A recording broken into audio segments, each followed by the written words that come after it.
Merci. Monsieur Fabrice Brun.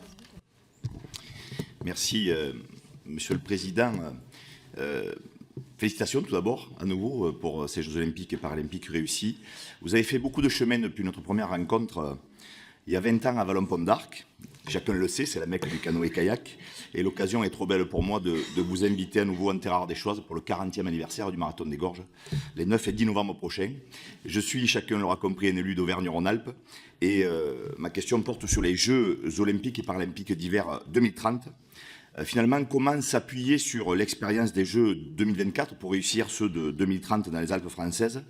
Quel transfert de compétences, transfert de méthodologie sur les différents facteurs de réussite que vous avez évoqués, les cérémonies, la qualité des sites, les investissements structurants, les retombées sportives, économiques et territoriales, et comment finalement capitaliser sur cette expérience des Jeux 2004 et comment finalement préparer ensemble Terre de Jeux 2030 pour une nouvelle démonstration collective de la puissance du sport. Merci. Je vous remercie.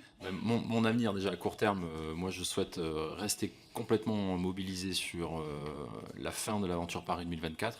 Je souhaite vraiment qu'on rende une copie aboutie et propre en termes de bilan. On a une responsabilité de transmettre aux futurs événements tout le savoir-faire qui a été développé, toutes les compétences. Donc l'heure des bilans il est d'abord complètement centré sur le bilan de Paris 2024 et c'est ma priorité absolue. Donc je ne me projette pas aujourd'hui sur une autre responsabilité, une autre mission.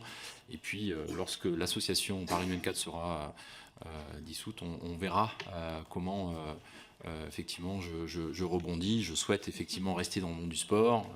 Si je trouve voilà, une ouverture dans ce périmètre, c'est là où je me sens le plus efficace et le plus légitime. Mais on verra ce que sera mon avenir professionnel. J'ai noté un certain nombre de questions. Donc 2030, comment s'appuyer sur l'expérience de 2024? Peut-être les grands enseignements pour nous. Il y a déjà une question de leadership avec le recul d'une dizaine d'années sur ce projet.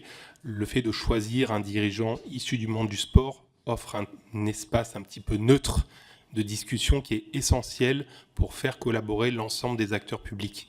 Ça, je pense que c'est important sur 2030. Ça a été un élément essentiel, c'est qu'on offre un espace de discussion qui est quelque part dépassionné des autres sujets qui peuvent, de manière assez légitime, préoccuper les acteurs politiques. Donc, nous, notre sentiment, c'est qu'il y a un enjeu de leadership sur ce projet qui doit être occupé par une personnalité du sport, parce qu'elle sera à même à la fois de faire travailler l'ensemble des acteurs ensemble et de mobiliser aussi le monde économique. On sait que dans le modèle des Jeux, pour un comité d'organisation des Jeux, les revenus proviennent des revenus de partenariat notamment, et c'est important.